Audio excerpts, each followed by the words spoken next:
Good afternoon, and welcome to the Transportation Benefit District Board meeting of May 15, 2018. And I'm Board President John Hutchings, and to my far left is Vice President Commissioner Gary Edwards and Commissioner Bud Blake. To my right is the Board Clerk, and that's Marcy Taylor. And we have Jennifer Walker, Director of Public Works, and Scott Davis and Scott Lindblom in the house from Public Works as well. Thank you for being here. Is there an approval for the agenda? Yes, I would approve the May 15th, 2018 agenda. Second. It's been moved and seconded. Any discussion or agenda amendments, changes? No. All right. All in favor say aye. Aye. Aye. Aye. Opposed? That motion carries. How about the meeting minutes from April 17, 2018? Yes, I would move to approve the meeting minutes from April 17th, 2018. Second. It's been moved and seconded. All in favor say aye. Aye. Aye. It's unanimous. That passes.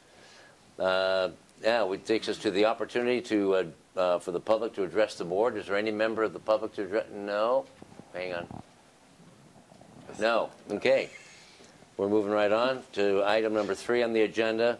Department items as Public Works, a presentation to the Transportation Policy Benefit District Board on funding scenarios. Jennifer? Yes. You have the floor. Thank you. Thank you. Thank you very much.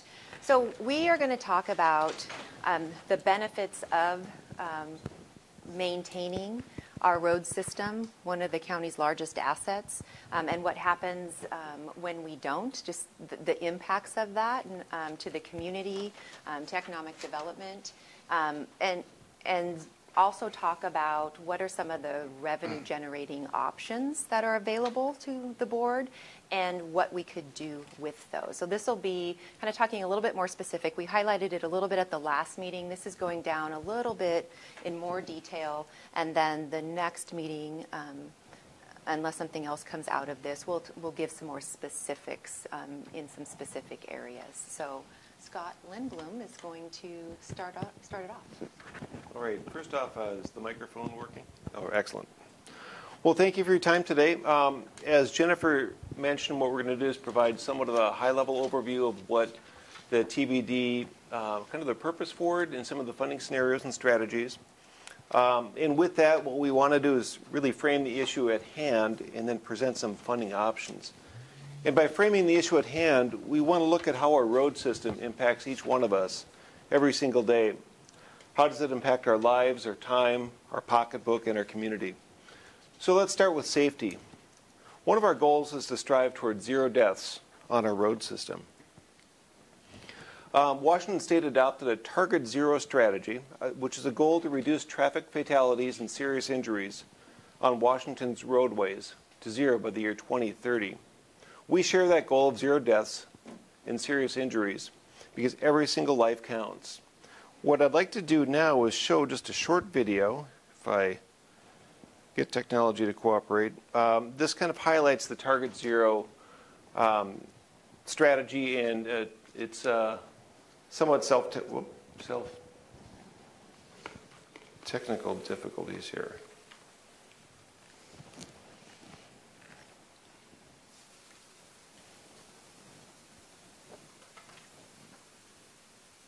Oh my. I really don't know the number. 50,000? Is that? It's just a wild guess. 40,000. I'd say around 10 to 20,000. Oh, it's in the thousands, maybe 19, 20,000. I would say maybe 1,000, maybe more.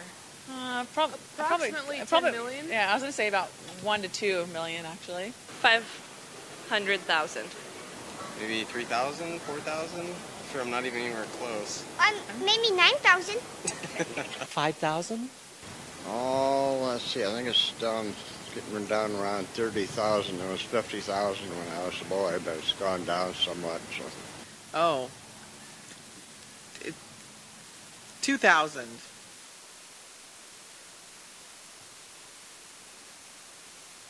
Oh, probably cell phone use, easily. Probably speeding. Drunk driving. Texting, drunk driving. driving. Probably like drinking drinking and driving and texting and driving. And drugs and... I suppose inattention for one reason or another. Texting, probably. Cell phones. Car stereos. Alcohol. And playing on your phone. Probably distracted drivers. Speed.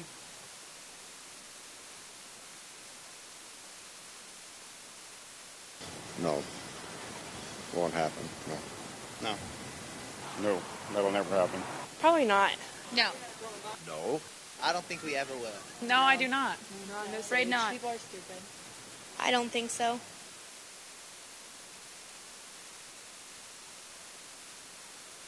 A realistic one would be a few hundred. Less than 100. Less than 500 a year. 200. Maybe like 1,000. 5,000 a year. 600, 700. Get it down to under 100. 600. Mom? Yeah. Mom in the back? Maybe like 100. Is that doable? 100?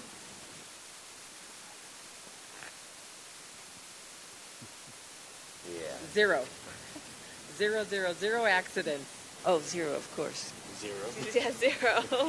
None. Zero. Absolutely zero per year. Zero. Absolutely. Zero is a good goal. Zero, for certain. Well, a couple of them I'd like to run over, if that would help your numbers any. Who is that guy? Oh, zero. I would want zero.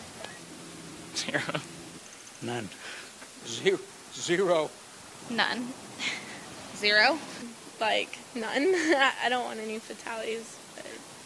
Well, zero, of course.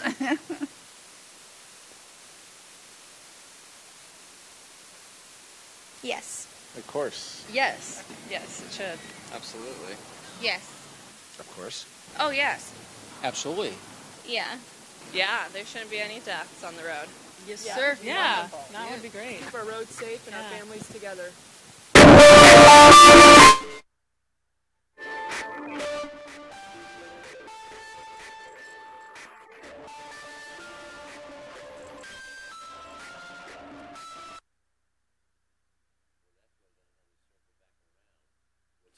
What's acceptable to you? Yeah. Yeah, and it is, and what really turned it for me was when you start looking at, is it a statistic or a name of a person that you know? And when you bring it down from the state level down to our small community, I'm sure every one of us knows somebody that's been seriously injured or killed in an accident.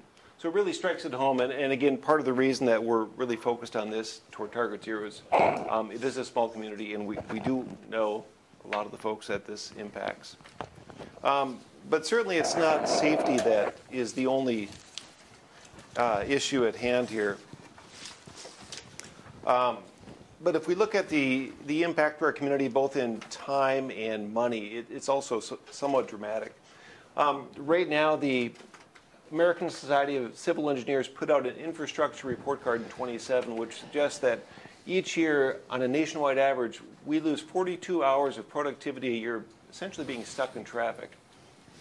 While that number is likely lower in Thurston County, with the expected population growth in our community, we're certainly heading in that direction.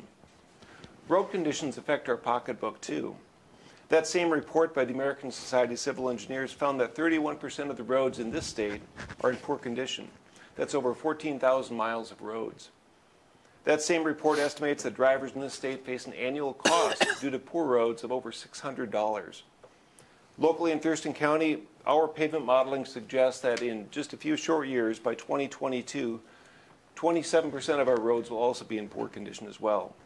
When you look at the community-wide impact, that's $147 million right here in Thurston County that could be attributed to roads in poor condition.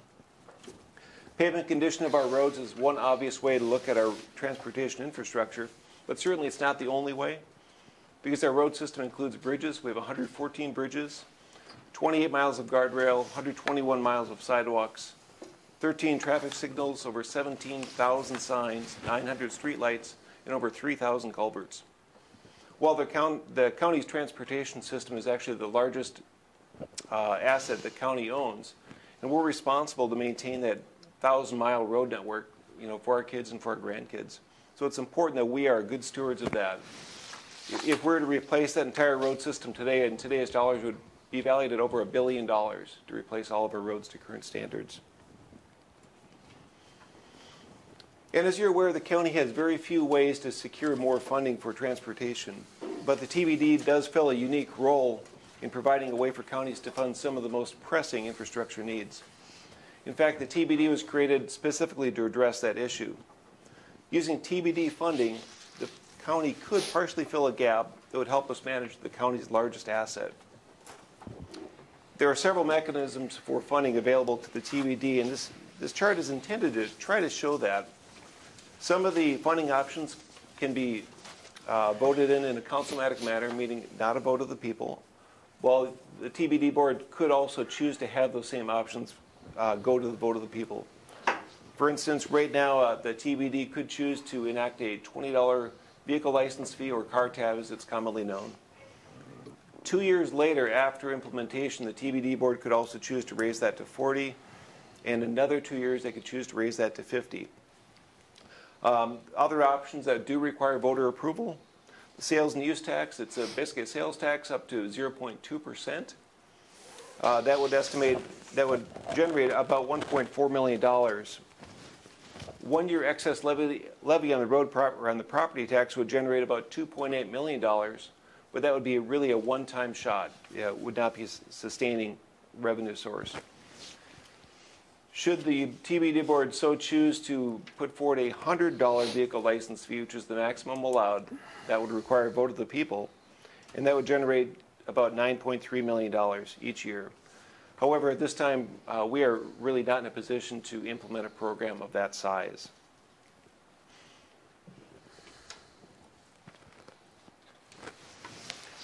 So what we want to do is look at a couple different funding scenarios and look at what the different funding scenarios could provide in terms of our road infrastructure. And what we looked at was pavement overlays. The actual work plan of a TBD is certainly at the sole discretion of the TBD board.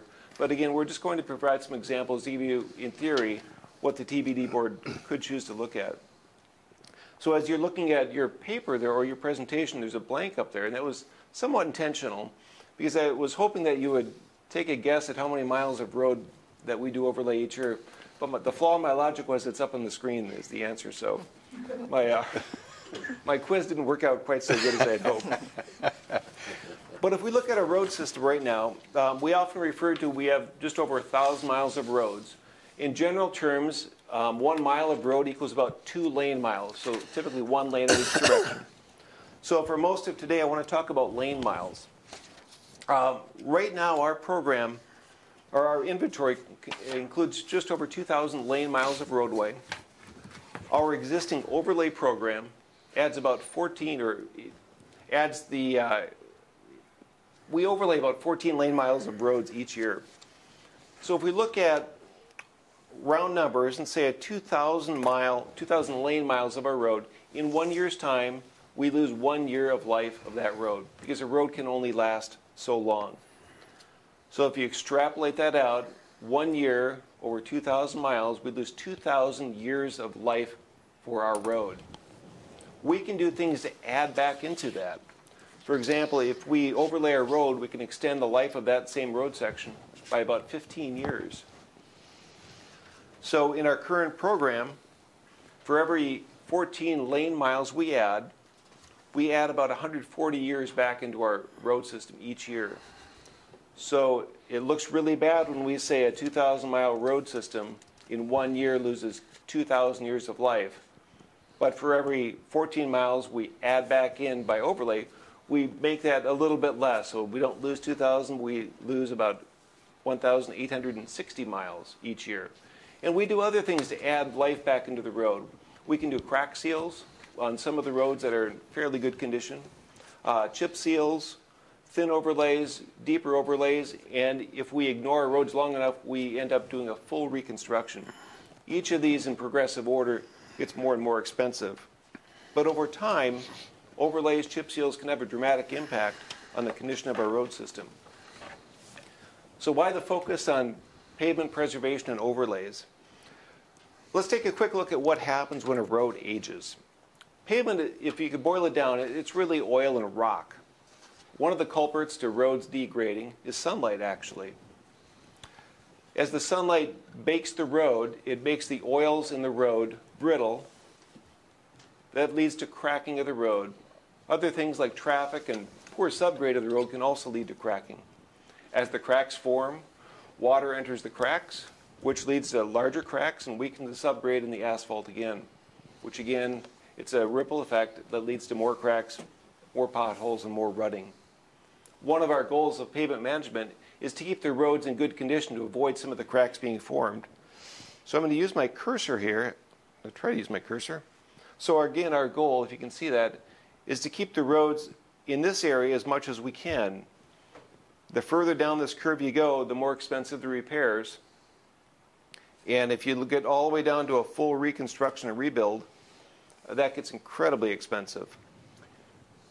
Scott, do you have the per mile by any chance as you go along with each one of those? I mean, major rehabilitation, minor, chip seal. Whatever. Oh, cost per mile? Yeah. I do, actually. A crack seal would cost about $4,000 per mile. Now, certainly, crack seal can't cover everything. But our goal, though, is to really keep the, crack seals get a really good bang for the buck. Next on the list would be a chip seal. We can do those for about $25,000 per lane mile. A thin overlay, $50,000 per lane mile. A 2-inch overlay, $100,000. 3-inch grinding overlay, $300,000. And finally, if we were to fully rebuild the road, it would cost about $600,000 for each lane mile of road. So if you look at, say, a typical road project in the urban area, a road project, which would include both lanes, might cost about $1.2+ million. Because when we fully upgrade the road, we need to meet current standards. So we might need to widen the road, straighten out a curve, add stormwater, perhaps buy some right-of-way, add street lighting, sidewalks. All those things in a typical overlay would not be required. So going from an overlay to a full reconstruction adds a lot more components to the work and consequently a lot more cost. Another way to look at that would be for every mile of reconstruction we do, we could do 6 miles of a 2-inch overlay or about 20 miles of chip seal. Now, I'm an engineer, so I like graphs. So this chart you're going to see here is, it's got colors and graphs. I've been told that I should add color to them, so this has got 2 colors. It's reaching my limit. But here's where you can see the impact from a TBD, what the impact of TBD funding scenario could have on pavement preservation. As I mentioned, we use about 1,000 years of road life as our 1,000 miles of road get 1 year older. The example I gave was actually 2,000, but the math is still the same. So activities such as overlays, chip seal, crack seal, add some life back into the road system. So in a perfect world, what we might do is see no net loss of our road system. We'd see no aging on it. But as you can see from 2005, whoop, let me get back to the right slide there. Whoa. Yeah, and any questions? Excuse me 1 second. Again, while you're figuring that out, the purpose of today, this presentation and such, is just informational. We're not making any decisions Correct. today. Yep. Yeah, I failed to mention that earlier. But yeah, That's today fine. is just for information. And certainly we'll have some time in the end for questions. So if we look at what's been happening since 2005, each year we've lost about, well, in the first year we've lost about 400 years of life of our road, and that's changed, with the worst case being in 2011 when we lost nearly 900 years of our road life. That accounts for maintenance activity we did, preservation work we did. And if you'll notice in 2016, we took a big jump downward and lost about 800 plus years of road life. That was the year we did no chip seal projects that year. If we look back and had a crystal ball and said, if we would have invested $1.7 million a year in pavement preservation back in 2013, in a 5-year period, we would have made about a 120-year difference in the life of our roads. If that makes sense, it's service year life, lane miles, it's kind of a lot to think about. But, so again, in a perfect world, what we do see no net loss of our road system's life. That would result in leaving our roads in the same condition as we inherited them. But now we're on a track right now to leave our roads in worse condition than we inherited them. With funding from the TBD, we could help preserve our road system. It would not be the magic wand that solves all of our problems by any means. But as the saying goes, slightly modified for our purpose today. The best time to invest in a road system is 5 years ago, and the second best time would be today. Now, Scott's going to walk you through a few other examples of how TBD investments could be made under different funding scenarios. You want to navigate? Yep, all right. Okay, so these are just scenarios, because again, if this moves forward, we'd have to develop an annual work plan and work through the priorities. So, but what we're going to walk through some of the different funding sources that Scott outlined in regards to the different amounts for the car tab fees. Is maybe what you could expect to accomplish with the Transportation Benefit District. These are maybe what you call more of a balanced approach. So it's a balance between doing pavement preservation, safety, and some technology work, which was the basis of the formation of the Transportation Benefit District a few years ago. So as we look at, say, if it's a $20 vehicle license fee, right now we do about 14 lane miles a year of overlay work. That includes capital improvements too, not just the maintenance overlays. And with the Transportation Benefit District, we're really looking at a modest increase potentially in this balanced approach of looking at maybe 18 to 20 more lane miles. So essentially 4 to 6 more lane miles per year of asphalt overlays. From the safety perspective, and again, these are just examples. One of the elements that could be incorporated is wide edge lines. Wide edge lines can reduce vehicle crashes 10 to 40%, or lane departure crashes 10 to 40%. Well, what is a wide edge line? A wide edge line, right now on most of our roads, you see about a 4-inch edge line. Should have brought our examples in. Oh well. Anyway, about a 4-inch edge line, so about like this. And that's what the normal edge line you see on most roadways. A wide edge line is basically anything wider than that. So we call it the fog line? Yeah, I'm sorry. Yes, the fog line. Yes, okay. Yeah. So fog line or edge line. Yes, thank you for the clarification. So fog line or edge line is typically 4 inches, and so a wide edge line would be 6 to 8, basically. And studies around the nation reduces what kind of accident roadway departure crashes. So cars are going off the edge of the roadway, which is the predominant crash type that we have in Thurston County, which is basically single occupancy vehicles running off the road and going in the shoulder, hitting the power pole, a tree, those kinds of things. And so, but what it does is adds visibility and delineation to the roadway, and so it helps keep drivers on the roadway, even though it's not physically doing it, but passively they're doing it. So again, that's not something that we have to do, but it is an improvement that's been documented to improve and reduce crashes on rural roadways. There's guardrail replacements. We don't have some photos, but we could provide some photos of some really old guardrail out there. Although a guardrail doesn't necessarily keep a vehicle on the roadway, it does reduce the severity of a crash when they do occur. But older guardrail can cause problems as well if you hit it. Because we've done a lot of advancements over the years in terms of how the guardrail reacts when a vehicle hits it. So again, replacing older guardrail is something that could be done. In regards to more community type of work, speed is always one of those calls I know we get from our traffic standpoint. We get in. I imagine your offices get those calls occasionally. But traffic calming and doing some traffic calming in some of the communities that we serve. So. And we've done those in the past, and we've definitely reduced vehicle speeds, and certainly the communities have appreciated those types of improvements in the past. We could look at enhanced crosswalks. We probably can do a whole bunch of those, but Olympia has a lot of those. And we still have urban roadways. I mean, most of our roadways are rural, but we do have a lot of urban areas, and we serve a very diverse population. So doing some enhanced crosswalks, which would probably be a median, some beacons, those sorts of things. In addition to Scott, yes, sir. Can we ask you questions as we're going along, or are we supposed to be just listening? Sure, yeah. Questions they go on. Yeah, as they come up, it's probably best. I just want to be sure we have enough time to get through the entire presentation, but it looks like we're doing okay. Like on speed bumps, or humps, I guess, whatever that's what you're talking about, those yes. humps, right? So do you have any statistical information that shows that if you utilize those, you reduce speed X amount, I don't know, percentage or anything like that? I mean, is there that type of study information out there? Yeah, we actually have information from our own communities that they've been done in.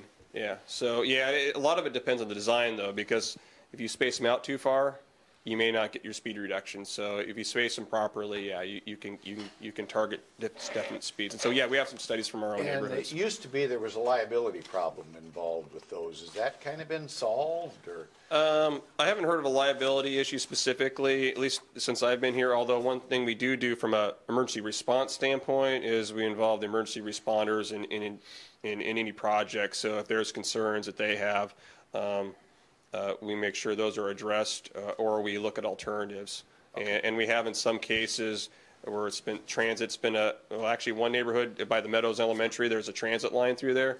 So we put gaps in the speed bumps that are wide enough for the bus to go through. So they don't have to use that. Also, we've done that where there a lot more speed bumps have been in place, so we can allow for emergency vehicles to get through faster. But I haven't heard of specific liability issues associated with them. So. Okay. And then we could also do LED light conversions. They provide a lot better light in regards to the roadways, but also they're a lot less expensive to operate. And then we have bridges on here under the $20 licensing fees tab. At least what's suggested here, we don't propose anything. As we move to the next slide, which is for a $40 vehicle license fee. The only real difference on this slide from the other one is adding bridges and doing some bridge work associated with the $40 license fee. And at the bottom we say vary because some bridges, if we do the prefabricated bridges, don't cost as much, maybe $500,000 to do. But if you're looking at the Yelm Highway Bridge over by the Amtrak station, which is one of our highest priorities, that's probably $8 to $12 million improvement. Is that our responsibility or the railroad? It's ours, yeah. With no responsibility to the railroad? Yeah, no, I mean, they'd just soon see it gone probably, but yeah. Yeah, no, that would be our responsibility, and yeah. But so basically bridge costs vary, but the idea would be to incorporate that into, if this is a scenario approach, it'd be something we'd propose, I guess, and discuss. But the number of bridges would vary depending on the overall priority for the system. Let's see, sales tax. Okay, sales tax, again, this is a balanced approach, so the change on the sales tax really is a reduction in paving because the sales tax doesn't bring in quite as much revenue as a vehicle licensing fee for Thurston County. That's actually different for the cities. Some of the cities, they could bring more revenue through the sales tax option, but what's suggested here is just a reduction in overall lane miles with overlay. Other than that, everything else is the same, and then we didn't have bridges on here just because the revenue amount was lower. Let's see. Okay, excise. So if the choice was to go with the excess levy tax for the property tax, again, that was a one-shot deal. That's about adding about 14 lane miles of paving in one particular year. So it's just a one shot, and that's essentially what you could do. Other improvements, obviously. There's a variety of things, but again, we just showed it in regards to lane miles paving as well. And then, again, a few other options is there potential to enact impact fees just for commercial industrial properties, not for residential. And we already have an impact fee program already, traffic impact fee program. But if you just target commercial and industrial, you can get the revenue. It's not a whole lot on there. And again, as I mentioned, we already have a traffic impact fee program. The vehicle licensing fee certainly is a lot of revenue, but as Scott Lindblom mentioned, that'd be difficult to implement from a public works standpoint at this point. And then there's vehicle tolls. We didn't really talk about those much. We didn't really think that was a practical solution to discuss at this point. Is that the end of the, yeah, so I guess this is questions, I guess, at this point. One more slide. Oh, one more slide? Do you want to talk a little bit about, oh. Last slide, do you want to talk a little bit do you want to do the examples? I'll let you do. Oh, sure. You wrote all that up. That'd be more perfect for you. So what I had is, I was thinking the other day about what $20 could buy me. And I came up with a few ideas. I could get a car mount for my phone or an egg cooker, 2 miniature desk humidifiers or a travel steamer, cherry pitter, almost 2 weeks of basic cable, and nearly 4, but not all, but nearly 4 pumpkin spice lattes at Starbucks. Each year, folks in our area spend about $680 on pet expenses, $141 on coffee, I might be right there too, and internet about $244. That was based on a Seattle Times article, How Seattle Spends. But just, it was interesting for me to kind of put that into context of different funding for this or for what we're spending money on every day. So that is the official opening of the questions period. Okay. But you could also add necessities like food and medical costs and prescriptions and everything else that people make value judgments on as well. Questions? I have 4 questions for you. Speak up. Yeah, it's pollen. In either scenario, whether it's a car tab tax or the vote of the people portion, how specific does the language need to be in terms of the project that we're going after? Does it have to be in bridges specific or road specific or safety specific or technology specific, or can it be across the board? Where can you spend the money? Because that's going to lead into 2 other questions. So with the sales and use tax, there's a specific list of projects that you need to have. With the vehicle license fees or the car tabs, right now the charter includes a emphasis on safety, technology, and preservation. The actual list of projects would certainly be up to the board to choose. They'd be identified in the work plan, Yeah. correct? So the board has to identify or approve a work plan. In that work plan are specific projects. Sure. And so hypothetically, it goes either the car tab or the vote of the people. How long do you have to do? How long is it before you have to start work on a project? We're in the work plan. You have a year, 2 years, 3 years, 5 years. Well, we'd begin work immediately. However, when we would turn dirt, essentially, when we'd put paving on the ground, would be really a matter of how soon we could get it out. Pavement overlays would be something that once the funding was secured, we could begin work on right away because we could add it to our existing contracts, really extending the length of those, the current program. Time of the year make a difference? Time of the year would certainly make a difference, yeah. Most of our work is weather dependent, striping the roads, overlays, so that would be certainly a summertime activity. 2 more questions. Let's see. How many counties, there's 39 counties, how many counties, the rural portion, not the jurisdictions, how many counties have passed either car tab or a vote of the people? It's my understanding there are 5 TBDs in the county, none of which have an approved funding source yet. There are about 90 TBDs in the state, I think 90 with funding, and those are certainly then the cities, the balancing out that. For Point Roberts.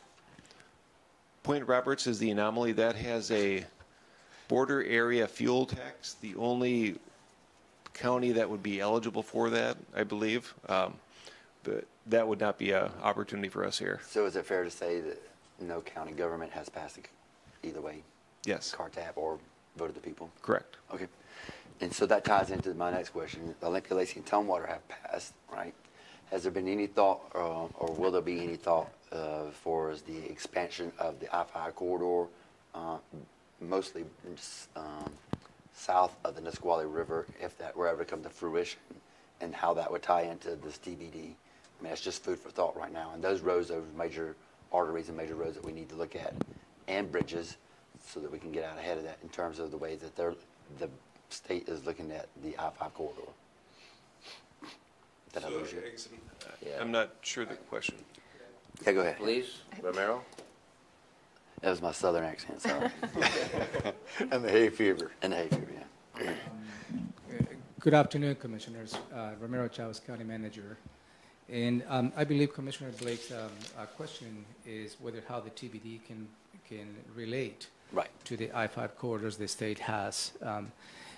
Directly, perhaps not, but indirectly, absolutely. Right, because the Lacey, Olympia, Tumwater already have monies for that, but the county hasn't. Because the county hasn't, and perhaps the TBD the cities have already planned to do are improvements that lead into the connections to the I-5 corridor. In the county, if the TBD board decides to go down that direction, it will be the same. It will be addressing the needs on the system itself, leading and connecting to state highways. So that is really the link as to how the TBD can contribute to the overall transportation system in the county. Okay. Did I answer your question? Yeah, no, I don't think we've ever sat down and said, if they do this, then we have to do that. It's just the kind of pros and cons of that. Versus, there wasn't a discussion 3 years ago, a healthy discussion on the I-5 corridor. It's becoming more robust. Right. I just don't want Thurston County to be behind reacting versus. Well, certainly, I believe it will be an opportunity to coordinate the efforts. Yeah, sure. Absolutely. Yeah, because I hate to have a bridge out and you're trying to get to the interstate and give me a call at the middle of the night. Right, because the TBD is not intended to put any monies on the state highways. No, not state, but county roads in specific, that tie into it. Yeah. Right, absolutely. Sure. Okay. Is that it? That's it. Commissioner Edwards, go ahead.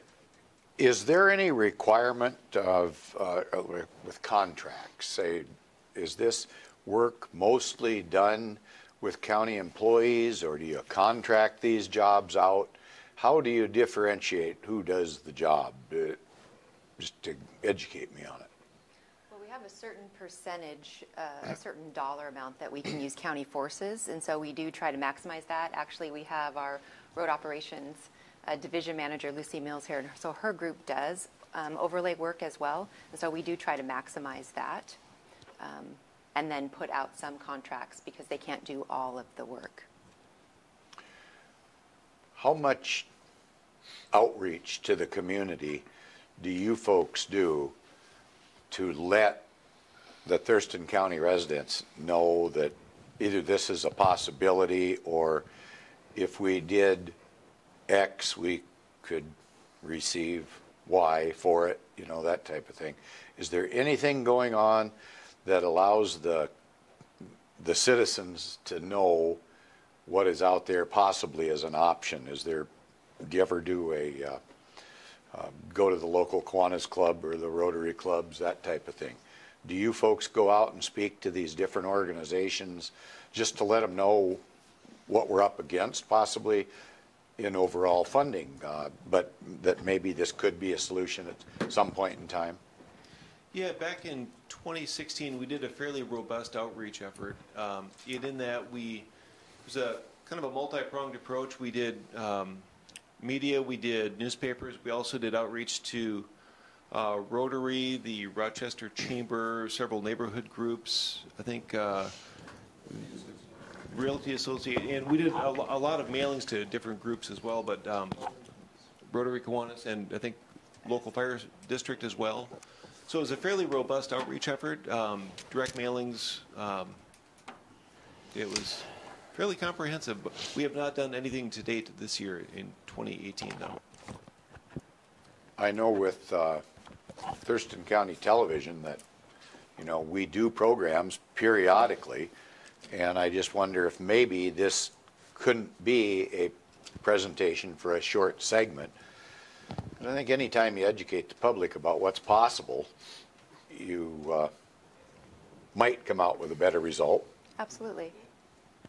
We'll definitely look into that. Any other questions? No, I think I'm good for now. It's good information to know. I have to say I'm concerned about a lot of things at county government that we don't have money oftentimes to fund, and I know we're talking about doing some type of a shift to pay for deputy sheriffs. We happen to have the lowest number of deputy sheriffs per 1,000 population served of any of the 39 counties in the state of Washington. And I'm always looking, is it a possibility that if we did something that we might be able to augment that, as well as when you're talking about safety, as well as roads, or if it only can be utilized for just this one issue, or if we take money through a levy lift, shift, levy shift, lid shift. Lid shift. Levy lid shift. If there isn't some possibility that maybe we could do a little of both through some of these funding mechanisms. I'm just asking the question because I don't know, and wondering how much you guys are aware of that, and if you've educated the public at all on any of those issues. I certainly think if we look at trying to address root cause in terms of improving safety on our roadways, that does have relieved some pressure potentially from the sheriff's office and what they're responsible for doing. I do think that there's a lot of partnerships.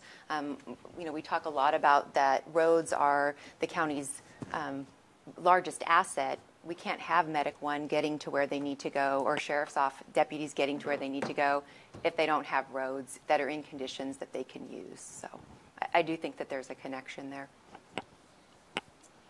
All right, and I just want to reiterate that there's the Transportation Benefit District in the county anyway, our county, it's not funded right now through any means that you've discussed. Car tabs, sales tax, shifting it, nothing. Correct. Right. What we're doing right now is just talking about the options that are available and just educating on the options that are available, what the needs are, and with your permission, unless you want to see something different, we're going to go into some more specifics at the next meeting, bring in some specific examples, so you have some options to consider, make it more tangible for you. And state law mandates that we have a benefit district, transportation benefit district, yes? It gives the it gives the permission. It gives the mechanism to have one and how you would do it. So our TBD is somewhat of a placeholder then, until we decide where we're going to go and balance the needs of the community versus capacity versus funding versus safety versus everything else. It gives us an option. Okay. Yes. When it comes time for further discussion down the road regarding funding, we'll have to see what happens with the various car tab initiatives emanating from up north in King County with 10 Lyman, another initiative regarding car tabs, and what the state's done with increasing tabs again for various funding mechanisms for roads and such. Commissioner Blake asked about other counties with car tabs, and the answer was none. That no other county has instituted car tab increase. Yeah, that's what the information on the MRSC website had that just checked this afternoon. So.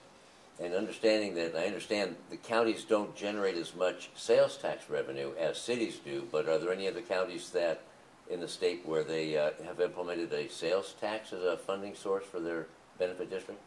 Yeah, it's my understanding that no other counties have a funded TBD at this point. Okay. Would there, if we were to entertain some type of a car tab increase, would there be an exemption for implements of husbandry for farm equipment and tractors and trucks and such? Or is that, it depends on how we write it? There are, and I've got somewhat of a list of some of the exempt vehicles. I had somewhat of a list of the exempt vehicles, but yes, there are certainly exemptions for, oh, here we are, wonderful. So one business or one family wouldn't get hit? So all farm vehicles are exempt, as well as campers, personal use trailers, commercial trailers, combination trailers, and there's a host of other ones as well, which we can send you the complete list if you'd like. But not now, but yeah. Down the road, have that, thank you. In Thurston County, what are the other cities doing? The city of Olympia has a $40 vehicle license tab fee. The cities of Lacey and Tumwater have a sales tax, implemented a sales tax in the last 2 years or so. Okay. And those were implemented without a vote of the people. That is just the sales tax was the vote of the people. City of Olympia had initially a $20 vehicle license fee. That after a 2-year period, they increased that to $40, and I think that was effective January 2017, if I recall. Right. And from what I understand, if it's a $20 increment, they can do that just councilmatically. It doesn't go to the vote of the people. Correct. Okay. Maybe one or two final questions, and I'm done. To asphalt our roadways and such, and I might not be using the correct term, you're engineers, and I'm clearly not. Do we purchase local products, asphalt and such, and do we recycle? We don't recycle asphalt here. How does that come about? Actually, do you want to have Lucy come up and maybe respond to that? We put the expert in the room. Because that goes towards costs as well. It does. Lucy Mills, Road Operations Manager. Yes, for any maintenance, any work done by the maintenance group, we do purchase our asphalt locally. And while we do not recycle that back into back into asphalt, any asphalt that we remove, we take to one of our sites and grind it and use it again instead of purchasing new aggregate. Okay. And if we had recycled asphalt in the county and such, is that something that would be a viable resource for us? Yes. A lot of the asphalt that we do purchase from local vendors is RAP. It does have recycled asphalt in it. And that would be a tremendous cost savings? It is a cost savings because they take the old asphalt, grind it back up, put it back in instead of having to purchasing new material. Okay. Thank you, Lucille. Thank you. I knew that would come up with a question for you. Yeah. I don't know who would know the answer to this, Jennifer or Scott. You said that there are no counties that are getting funding from a TBD currently, but there are other counties with a TBD such as ours in that jurisdiction. I mean, they've got a transportation benefit district set up like we do. They just haven't funded it. Is that? That's correct. Yeah. Okay. Okay. Anything else? No, that's it. So what are the next steps? So next steps are we'll come back and give you some specific details of projects that could be done. So we gave you kind of just the broad swath of here's the revenue options, and we gave some categories of 250 feet of guardrail, or 14 to 18 miles of overlay, and we'll give you some specific areas.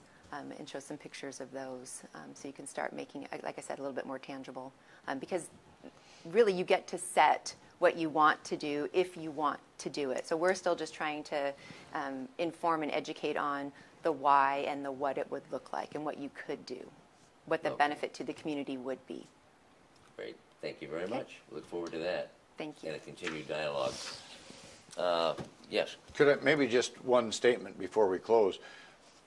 From my perspective, if this was ever going to be an option that possibly could be utilized here in Thurston County, I'm always in favor of educating the public, and not only just on this topic, but as yourself as Director of Public Works, I believe it's beneficial anytime you go out and interact with the public and say you're the speaker at a service organization or some group, to let them know kind of what they're getting from Public Works to start with, and then this can always be an add-on as one of the items that you're considering. So I think anytime we can educate the public, it's beneficial.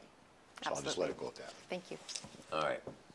Thank you. Is there a motion to adjourn? I would so move. Second. It's been moved and seconded. All in favor say aye. Aye. Aye. We're done. Got you out. Thank you. Morning after.